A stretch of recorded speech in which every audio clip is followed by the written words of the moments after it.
My name is Danielle Pierce. I'm 29 years old. I work the front desk at a physical therapy clinic, and for the last year, my life has been built out of routines so strict they feel like superstition. Lunch packed at 6:40, shoes by the door, pickup at 5:05, dinner at 6, bath at 7, bedtime story at 7:30. When you're a single mom, routine isn't just organization, it's armor. It's how you keep the world from getting creative with your child. That Thursday, my routine broke at 4:47 p.m. when my boss stuck her head out of her office and said, "Danielle, can you stay 10 minutes? Insurance is on line 2 again and they're asking for you by name." 10 minutes is nothing. 10 minutes is a coffee line. 10 minutes is a traffic light. 10 minutes is what you tell yourself when you're trying to be a good employee and a good mother in the same breath. I stayed. I fixed the insurance issue. I checked the clock twice.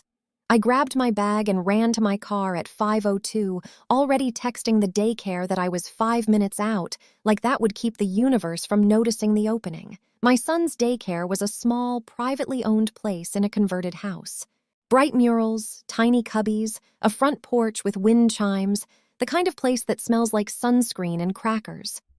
My son, Eli, was 4. Big brown eyes, constantly sticky hands, and the kind of laugh that makes strangers smile even when they're having a bad day. He'd been there since he was 2, and they knew me. Not vaguely. Personally. They knew I always picked up. They knew my ex didn't. They knew my mom was back up only on rare days and always called first. They knew the custody situation without me ever making it a speech, because the world notices who shows up. I pulled into the lot at 5:12, parked in my usual spot, and jogged toward the front door with my keys still in my hand. The door opened before I could knock. It was Ms. Kendra, the director. Mid-40s, sharp ponytail, calm voice, the kind of woman who could gently tell toddlers no all day without losing her soul. She normally greeted me with a smile and some small update like, "Eli ate all his grapes today," or "He got paint on his sleeve but it washed out." This time she didn't smile. Her hand was on the door frame, blocking the entry in a way that wasn't aggressive, but was absolutely intentional. "Danielle," she said. My stomach tightened instantly. "What's wrong? Is Eli okay?" Kendra's eyes flicked behind me, then back to my face. "Why are you here?" she asked. I blinked. "To pick up my son." She hesitated, and in that half-second hesitation my whole body went cold, because there are only a few reasons a daycare director hesitates at pickup, and none of them are minor. "His mom already signed him out," she said quietly. For a second, my brain refused the sentence. It tried to translate it into something else. "His mom? That's me." I laughed once, automatically, the way you laugh when you think someone's joking because the alternative is unthinkable. "Okay," I said, still smiling out of reflex. "Who did you mean?" Kendra didn't move. She didn't laugh back. She just held up her clipboard. "Danielle," she said, voice lower now, "he was signed out at 4:58. My mouth went dry. "That's impossible," I whispered. Kendra's eyes softened a fraction, but her posture stayed firm. "I need you to stay calm." That line, "stay calm," hit me like a shove, because it meant she believed something had happened. I stepped closer to the door and she didn't step aside. "Who signed him out?" I demanded. Kendra swallowed. "The signature says you." My stomach dropped so hard it felt like I might actually throw up. "No," I said. "No, it doesn't." Kendra turned the clipboard toward me, and there it was, Eli Pierce, 4:58 p.m., and next to it, in looping cursive, a signature that looked enough like mine to make my blood run cold. Danielle Pierce. Not perfect, but familiar enough that someone doing quick pickup checks would accept it. Familiar enough that a teacher who sees your name 20 times a day would glance and move on. But I knew my own signature. And this wasn't it. It was my handwriting, done by someone who had practiced it. Kendra watched my face closely. "You didn't pick him up," she said. It wasn't a question anymore. "No," I said, voice shaking now. "I was at work. I have cameras. I have people. I didn't pick him up." Kendra nodded once, and in that nod I saw the switch flip inside her. Director mode, Protocol mode, emergency. "Come in," she said sharply and stepped aside. The lobby suddenly felt too small. I could hear children laughing in a back room, oblivious. The smell of apple slices and sanitizer hit me like normal life, mocking me. Kendra guided me to her office and shut the door. She picked up the landline before I even sat down. "Call 911, I said. "I am," she replied, already dialing. My hands were shaking so hard I couldn't hold my phone steady. I called my sister first, then stopped because my fingers wouldn't cooperate. I called my mother instead because muscle memory does what it does when panic takes over. "Mom," I said when she answered. "Someone took Eli from daycare."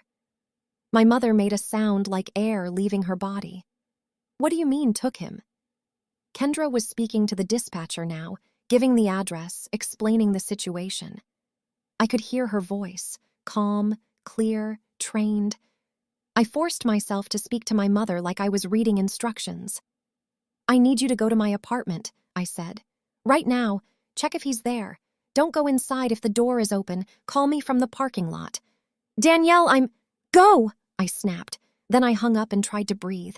Kendra covered the receiver briefly and looked at me. "Danielle," she said, "I need you to tell me who is on Eli's authorized pickup list." "My mom," I said. "My sister sometimes, but only when I text you first, and—" I stopped. Because there was one other name. My ex, Trevor.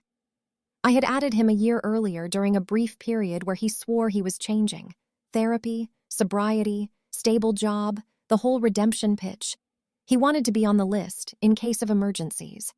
I added him because I wanted Eli to have a father. Because I wanted to believe people can become better. Because I was tired of being the only adult in the story. 2 months later, Trevor disappeared again. Missed visits, missed calls, no child support, no answers. Then a new girlfriend on Instagram, then a new number, then silence. I had asked the daycare to remove him from the pickup list. Or I thought I had. "Trevor Pierce," I said, and my voice turned cold. Kendra's face tightened. "He is not listed as authorized." My breath caught. "Then how—" Kendra flipped through a binder, scanning. "Wait," she said, and her voice sharpened. "There was an update request last week." My heart slammed. "What update request?" Kendra opened a folder and pulled out a form, one of their contact update sheets. She slid it across the desk. It had been submitted last Friday. It added a new emergency contact and a new authorized pickup. Name, Marissa Pierce. Relationship, mother. Step. My vision tunneled. Marissa Pierce was Trevor's new girlfriend. I had never met her. I didn't even know her last name had become Pierce. And on the bottom of the form, in my signature, was that same almost me handwriting. It wasn't just today. Someone had been setting this up. Kendra's voice was steady, but I could hear anger underneath it now. "This form was dropped off in person," she said. "The person said you were in the car with a sick child and couldn't come in, so she brought it in for you. She knew Eli's birth date and your phone number." My mouth went dry. "They pretended I was outside," I whispered. Kendra nodded once. "And staff accepted the form. I'm so sorry." I didn't blame her. Not really. These places are built on trust and speed. Parents are always rushing, always sick, always juggling. Fraud works because it hides inside normal chaos. The dispatcher asked questions through the speakerphone. Description of Eli, clothes, last seen, who picked him up, what car. Kendra said she'd pull camera footage and send it to responding officers immediately. I couldn't sit still. I stood and paced in the tiny office like a trapped animal. "Do you have cameras outside?" I asked. "Yes," Kendra said. "Front porch and driveway. Not great audio, but video." The police arrived in 6 minutes. 2 officers came into the office while Kendra played the footage on her computer. And there she was. Marissa, late 20s, long dark hair, oversized sunglasses, moving like she belonged there. She waved at the front desk like she'd done it 100 times. She signed the clipboard. Then Trevor appeared behind her, half hidden, staying back like he didn't want to be recorded clearly. He wore a hat low over his face. Eli came running down the hallway. He hesitated for 1 second when he saw Trevor, like his brain was trying to reconcile surprise with memory. Then he smiled. He ran to him. That part hurt more than anything, because Eli didn't resist. He didn't scream. He thought this was a happy surprise. Trevor crouched, hugged him, and Marissa picked up his backpack. They walked out together like a family. The footage showed them guiding Eli toward a gray SUV. Then they were gone. The officers immediately radioed it in with plate details from the camera's partial angle. Not full plate, but enough to narrow. One officer, Officer Dempsey, turned to me. "Ma'am," he said, "do you have any idea where Trevor would take him?" I swallowed hard. Trevor didn't have a stable address. He couch-surfed, lived with friends, moved constantly. But there was one place he always ran to when things got bad. His mother's house, Linda Pierce, a small trailer on the edge of town near the river. I had avoided that place for years because Linda hated me. She believed I took Eli away even though her son walked away himself. "His mom," I said. "Linda, Riverbend Park." Dempsey nodded and relayed it instantly. Then my phone rang. My mother. I answered, and her voice was shaking. "Danielle," she said, "your apartment door is locked. He's not here." My chest tightened. "Okay," I said. "Stay there, don't leave. If they come there, call 911. Then I hung up because I couldn't hold my mother's fear and mine at the same time. Kendra handed the officers a printed copy of the contact update form. Officer Dempsey studied it. "This signature is forged," he said. "Yes," I whispered. He looked up at me. "Did you ever authorize Marissa Pierce to pick up your child?" "No." "Did you ever authorize Trevor today?" "No." Dempsey nodded once. "Then this is custodial interference at minimum, potential kidnapping if there's intent to conceal." Kidnapping. Hearing the word out loud made the air feel too thin. I sat down because my legs finally stopped working. The next hour was the longest hour of my life. They had a possible location, but not certainty. They had a partial plate, but not enough for an immediate stop without a hit. They had video, but Trevor's face was hidden. They had my statement, Kendra's report, the forged forms, the timestamps. They also had one thing that mattered more than anything else. They had speed. Because my biggest fear was Trevor taking Eli out of town, disappearing into one of his impulsive, fresh starts, where he'd call it love, and everyone else would call it a missing child case. At 6:03, Officer Dempsey got a call. They found the SUV, not at Linda's trailer, at a gas station on Route 14 heading north. A cashier recognized Eli from the alert that had already been pushed out to local agencies. She saw him in the back seat, saw Trevor's face, and called. They were stopped 3 miles later. Eli was in the car, safe, crying, confused. Marissa was in the passenger seat with her phone in hand. Trevor was driving.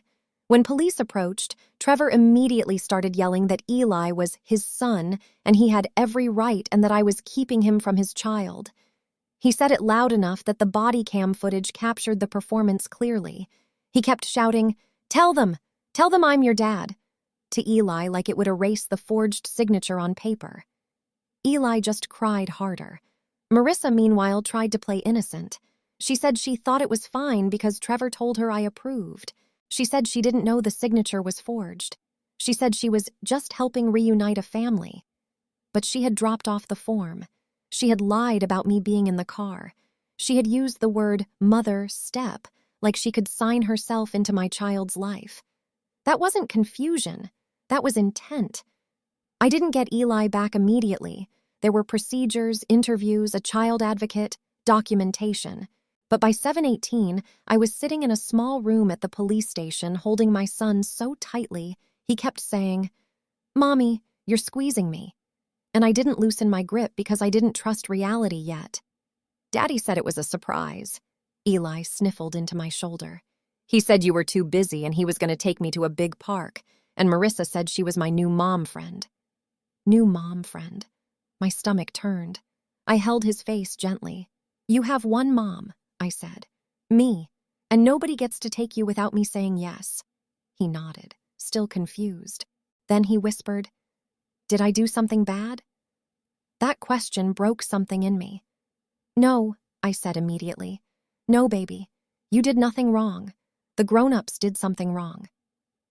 Trevor was arrested that night, not because he was a father, because he forged my signature and removed my child from daycare under false pretenses, because he attempted to leave town, because he created a paper trail to make it look like I consented. The next day, my lawyer filed an emergency motion for a custody modification and a protective order. The daycare updated their policies within 24 hours. Photo ID for every pickup, password required for any authorized pickup changes, no in-person forms accepted without the primary guardian present and signing in front of staff. Kendra called me crying. She kept saying, I'm so sorry, I'm so sorry. I told her the truth. You believed a lie that was designed to look normal, fix the system, that's all. But inside, I was furious. Not at the daycare, not really. At Trevor. At how easily he used our son's hope. At how he used my name like a costume. At how he taught his new girlfriend to play mom with a pen and a clipboard. A week later, during the first court appearance, Trevor's attorney tried to soften it. He said Trevor was seeking meaningful parenting time. He said emotions were high. He said misunderstandings happen. The judge didn't buy it. The judge looked at the forged form, at the daycare footage, at the timeline, at the attempted drive north, and said, this was not a misunderstanding. This was a plan. Hearing a judge call it a plan made me feel sick and relieved at the same time. Sick because it meant Trevor had thought it through. Relieved because it meant the system recognized it for what it was. Trevor ended up with supervised visitation only, through a monitored center, with strict limitations and no contact with daycare or school without written court permission. Marissa was named in the order too. No contact, no pickup, no stepmother fantasy. My lawyer made sure of that. Eli slept in my bed for a month after that.